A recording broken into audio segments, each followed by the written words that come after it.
Magandang araw, grade 4. Ako si Binibining Natalie Aquino, ang inyong magiging guro sa Araling Panlipunan 4. Pero bago ang lahat, atin munang basahin ang magiging layunin ng ating bagong pag-aaralan. Pakibasa, una, nakikilala ang globo bilang modelo o representasyon ng mundo. Pangalawa, na isasaalang-alang at napapahalagahan ang mga mapa at globo sa pagtukoy ng lokasyon lalo na ang bansang Pilipinas. Number 3, na ilalahad ang tamang paggamit sa mapa at globo.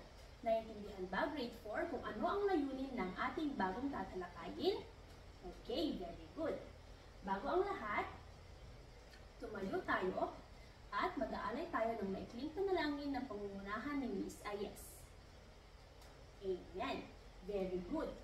Pero bago simulan ang araw na ito, kamusta naman kayong lahat? Okay lang kayo? Very good. Dahil okay kayo, atin aalamin kung sino ang mga lumiban sa araw na ito. Sa row 1 meron ba? Present lahat? Okay, very good. How about sa row 2? Wala, very good. How about sa row 3? Okay, lahat kayo ay present ngayong araw na ito. Gawin natin ang magaling ako clap. 1, 2, 3. 1, 2, 3. Magaling ako. Okay, very good.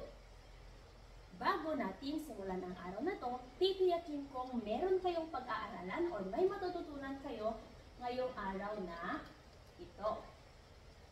Bago tayo simulan, ako ay naghanda ng classroom rules o palatuntunan upang inyong sundin o kinakailangan nyo sundin sa loob ng ating silid-aralan. Una, kapag makita nyo ang larawang ito, ang ibig sabihin yan, manatiling tahimik kapag nagsasalita ang guro sa harapan. Naintindihan ba? Okay, very good. Pangalawa, pag nakita nyo naman ang larawang ito, ang ibig sabihin, makinig ng mabuti sa guro. Pangatlo, pag nakita nyo ang larawan na ito, itaas ang kamay kung may nais sabihin at sumagot. Panghuli, kung nakita nyo ang larawan na ito, ibig sabihin, umupo tayo ng maayos. Naintindihan ba mga bata?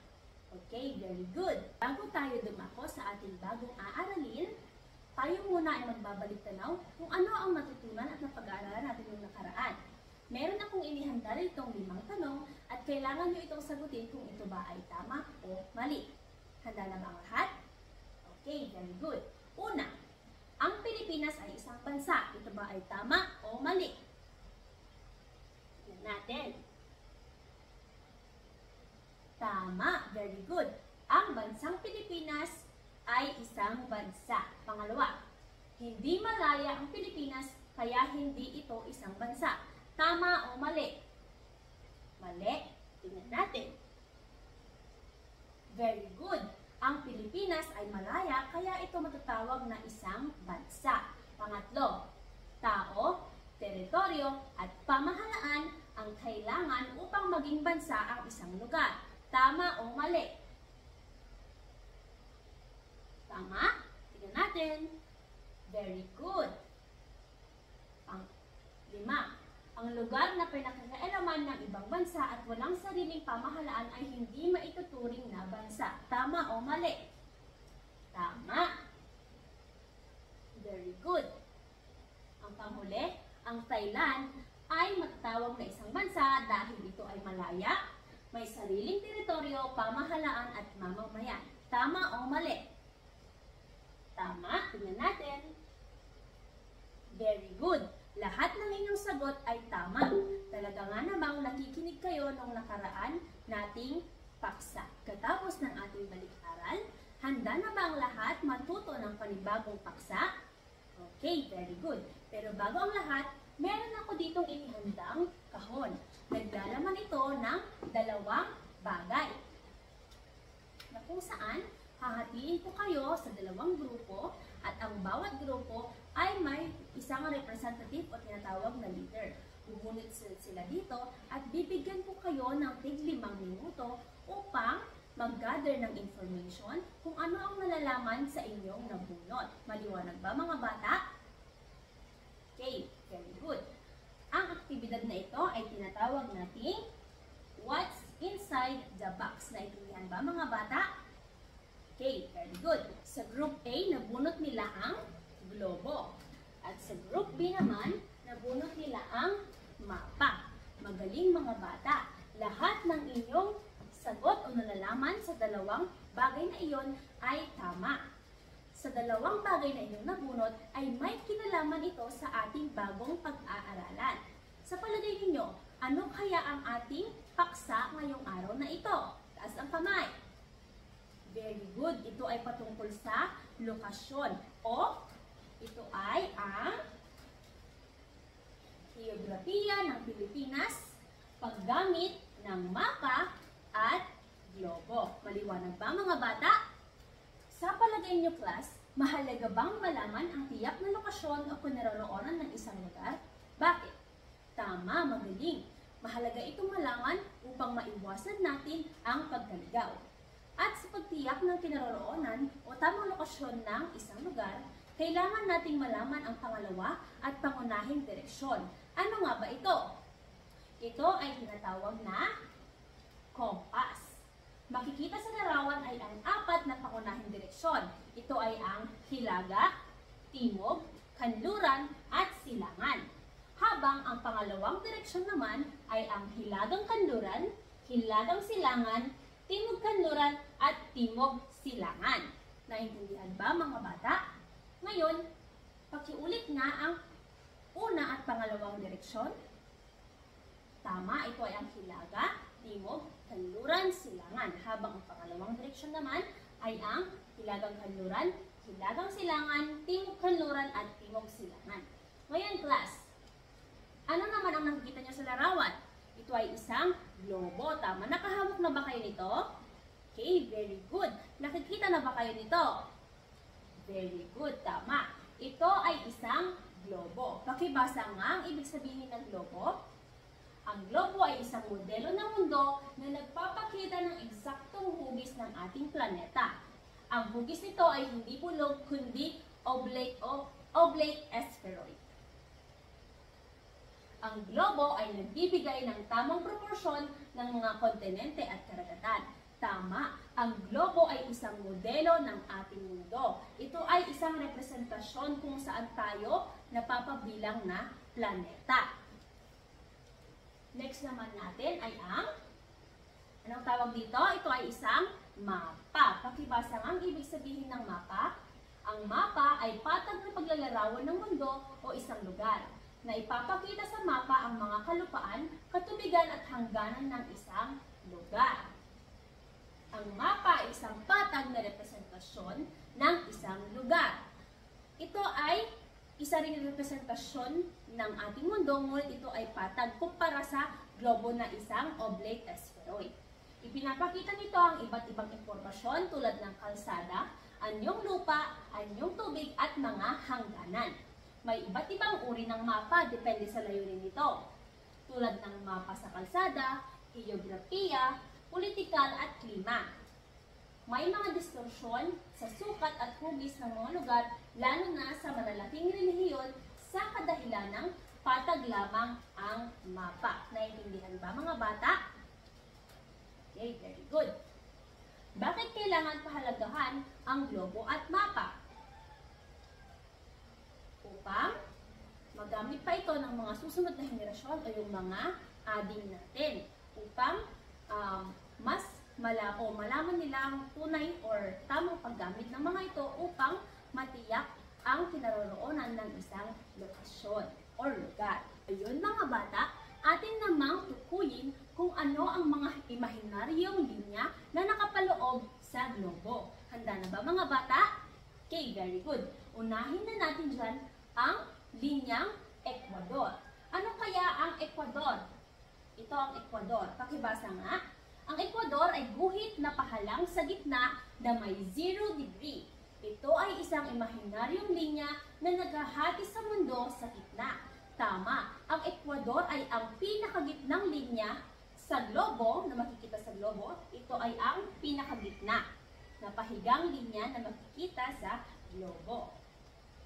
Next naman natin ay ang hilagang hating globo. Ang hilagang hating globo ay ang itaas na bahagi ng globo mula sa Ecuador. Ibig sabihin, mula sa linyang ekwador pataas, ito ang tinatawag na hilagang hating globo. Sunod naman natin ay ang timog hating globo. Ang timog hating globo ay ang ibabang bahagi ng globo mula sa ekwador. Ibig sabihin, mula sa linyang ekwador, pababa, ito ay ang timog hilagang globo. Naintindihan ba mga bata ang pagkakaiba ng hilaga at timog hilagang globo? Or hating globo? Tama, magaling. Next naman natin ay ang latitude. Ano naman kaya ang latitude? Pakibasa nga. Ang latitude ay mga guhit na paikot sa globo na kahanay ng ekwador. Ang mga guhit na ito ay kanluran papuntang silangan. Ginagamit din ito sa pagsukat ng layo sa isang lugar, pahilaga at patimog mula sa ekwador. Ang latitude, ito ay kahanay ng ekwador. Ibig sabihin, ito ay mga linyang pahiga din lamang katulad ng ekwador na paikot sa ating globo. Naintindihan ba? Very good. Next naman natin ay ang longitude. Ano naman ang longitude? Pakibasa. Ang longitude ay ang mga patayong guhit na nauugnay sa pulong hilaga at pulong timog. Kahanay ito ng pulong meridyano at ginagamit sa pagsukat ng layo ng isang lugar. Pasilangan, pakanluran mula sa punong meridyano. Ang longitude ay ang mga patayong linya naman na paikot sa globo. Ito naman yung mga patayong linya na makikita sa ating globo. Next naman natin ay ang tropiko ng Cancer. Ano naman ang tropiko kaya ng Cancer?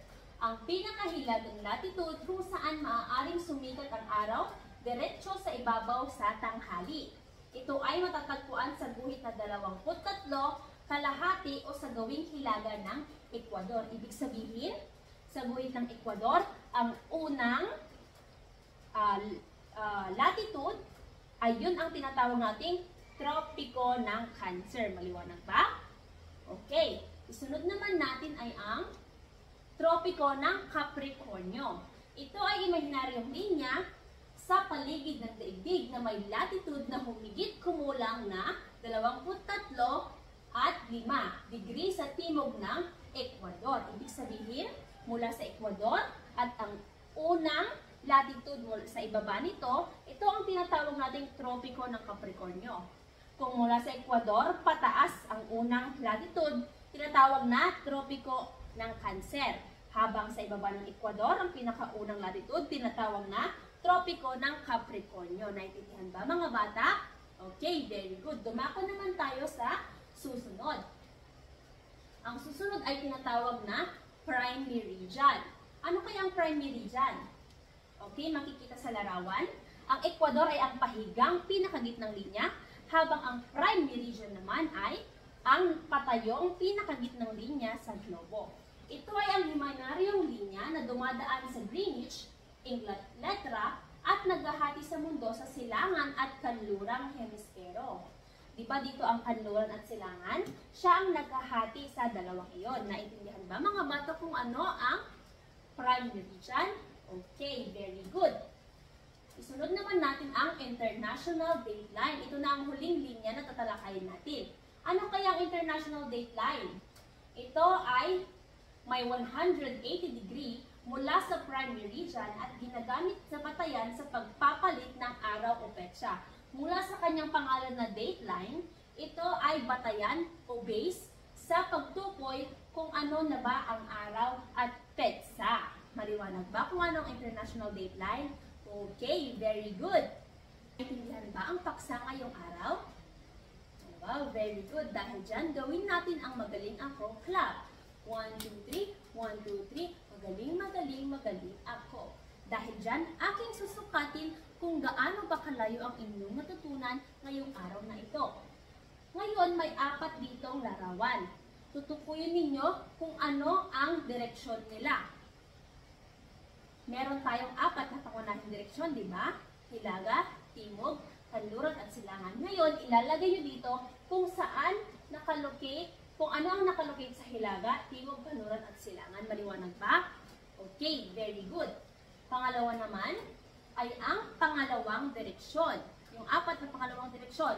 Hilagang silangan, hilagang kanluran, timog silangan at timog kanluran. Maliwanag ba mga bata? Okay, very good. Tama lahat ng inyong sagot. Talaga nga namang nakikinig kayo sa inyong guro. Paano mo pahalagahan ang paggamit ng mapa at globo? Tama, magaling. Mapapahalagahan ito sa pamamagitan ng paggamit sa tamang paraan. Very good. Ano naman ang pang-una at pangalawang direksyon? Tama. Meron tayong hilaga, timog, kanluran, silangan. Hilagang kanluran, hilagang silangan, timog kanluran, at timog silangan. Very good. Ano naman or maaari niyo bang ilarawan kung ano ang globo? Tama, very good. Ang globo ay hugis oblate asteroid at ito ang modelo o representasyon ng ating mundo. Ngayon mga bata, dumako na tayo sa ating pagtataya. Panuto. Basahin mabuti ang mga tanong at bilugan ang titik ng tamang sagot. Ilagay ito sa sagotang papel. Very good. Lahat ng inyong sagot ay tama. Talaga nga namang nakinig kayo sa inyong guro. Thank you for listening.